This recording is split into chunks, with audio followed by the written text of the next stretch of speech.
riprendendo il tema della libertà, appunto volendo giocare a fare anch'io l'intellettuale che ha qualcosa da dire e, e si confronta con i grandi temi della vita, anch'io ci provo, nel senso che provo a dire qualcosa che sia un po' la mia visione di quello che è la libertà, almeno è autentica e non è una falsa opinione da intellettualoide perché devo far uscire il mio prossimo film al cinema oppure il mio libro nuovo thriller nelle librerie.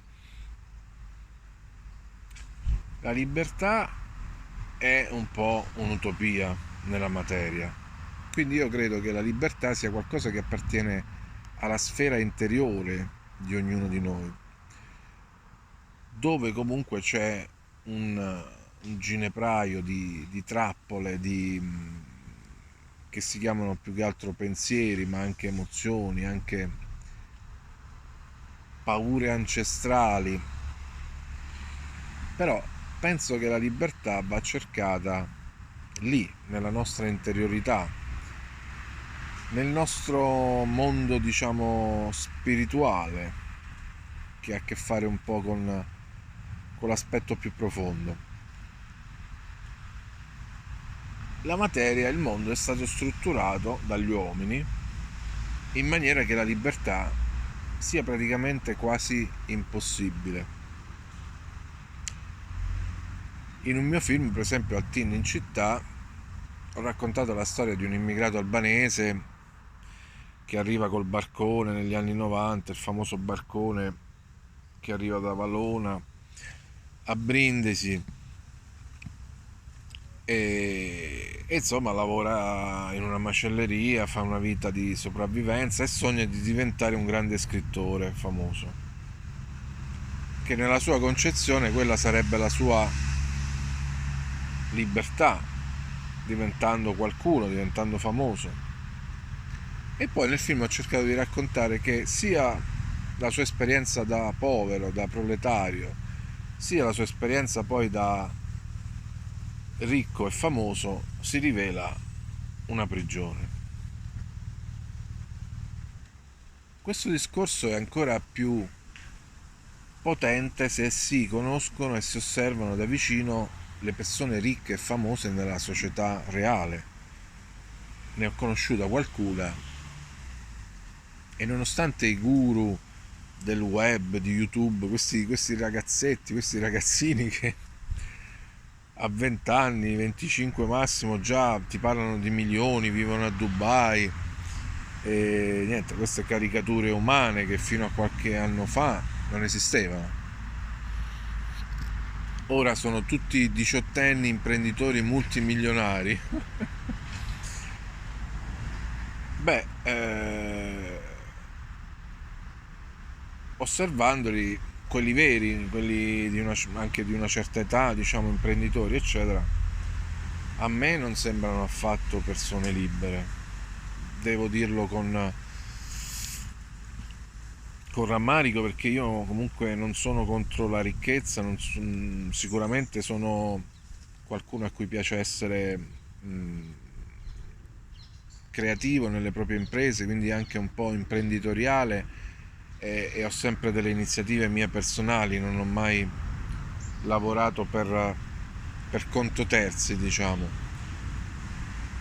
Però mi rendo conto che gli imprenditori che ho conosciuto per pubblicità, per altri motivi, sono dentro una trappola. E sono dentro una trappola che in alcuni casi è ancora più pesante, potente della trappola dentro cui sono le persone cosiddette, tra virgolette, normali, gli impiegati, chi lavora come dipendente, chi fa altre cose, diciamo, e non è imprenditore. Ma perché? Perché sono i meccanismi stessi creati dall'essere umano che hanno creato questa trappola. Cioè l'essere umano, o meglio chi è al vertice del potere, loro, come dice Sorrentino nel suo film,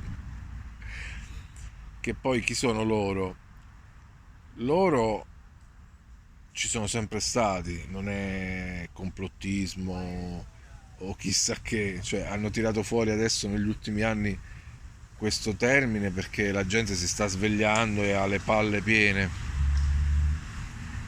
e allora cercano di ghettizzare un po' la categoria, cercano di frenare questo risveglio con delle etichette che poi vengono distribuite da milioni di bot sui social e poi dal telegiornale, da tutti i giornalisti che, vabbè, meglio non conoscere di persona approfonditamente perché lì altro che recinto, lì siamo veramente dalle parti della psichiatria, quella pesante. E quindi loro ci sono sempre esistiti, come hanno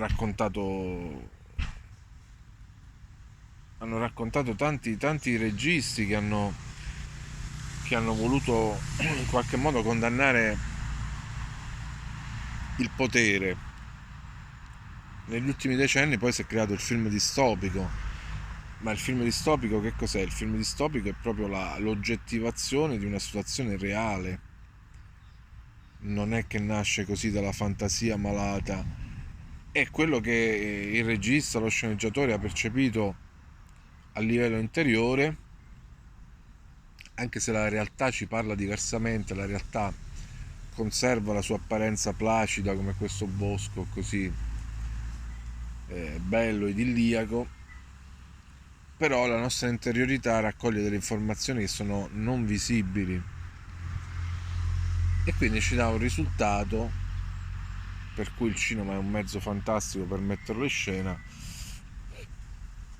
distopico.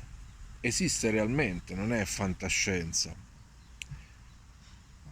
Loro sono i principi, i faraoni, i re e tutti quelli che hanno accompagnato la storia dell'umanità, detenendo sempre il potere, da re Salomone fino a Carlo d'Inghilterra. Quindi ovviamente non esiste più il faraone, mentre il vero loro è proprio il faraone, perché il faraone era una specie di mitomane che si credeva un vero intermediario tra l'umano e il divino, tra l'uomo e Dio, e lo diceva spudoratamente e giustificava la schiavitù, la violenza, la sopraffazione con questa sua investitura divina. Oggi questo è occultato, non sparito, perché non funzionerebbe più con l'umanità di oggi. C'è stata tutta un'altra deriva atea, scientista, illuminista, per cui non funzionerebbe più il faraone oggi, ma il faraone c'è ancora. Dove? Non si sa. Chi è? Non si sa. Sicuramente io non lo so. Però intuisco che il meccanismo è lo stesso dei tempi del faraone.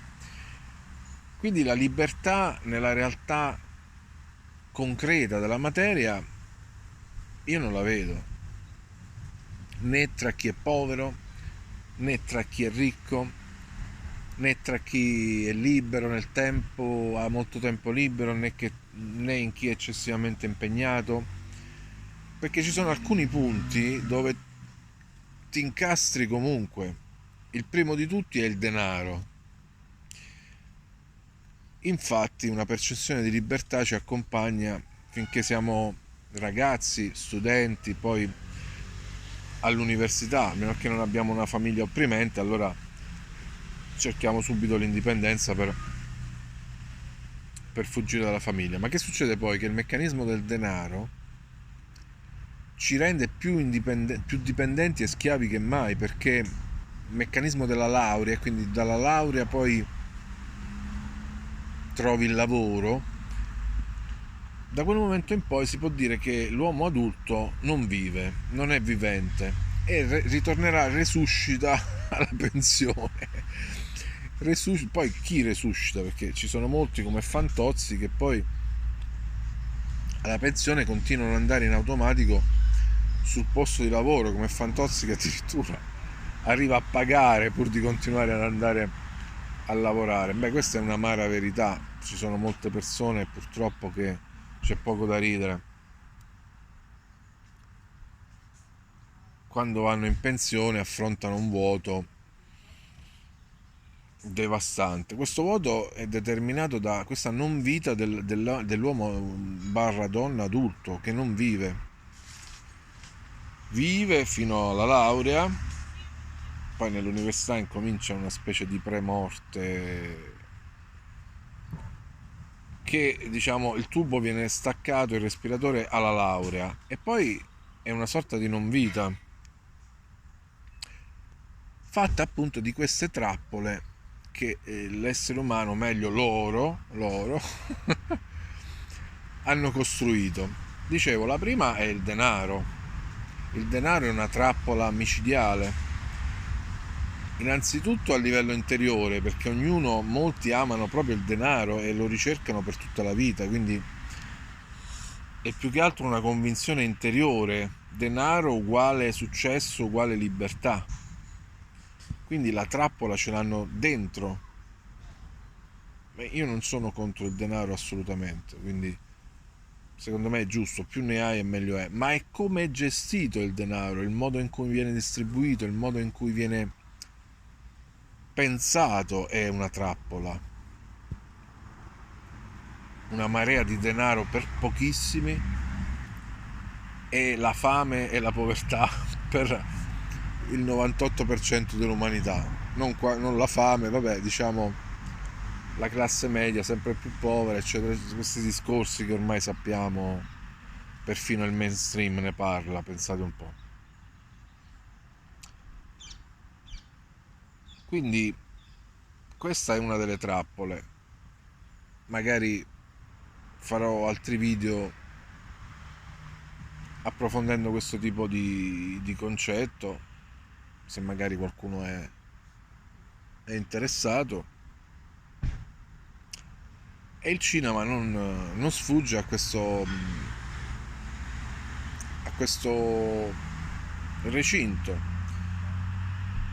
Il denaro è una delle cose, ma se ne potrebbero elencare decine. Il cinema appunto è dentro una trappola, dentro il cesto dell'autogrill dell'intrattenimento, e ci è stato costruito intorno tutta una cosa che rende non liberi sia i registi, sia gli spettatori, sia tutti quelli che ci partecipano.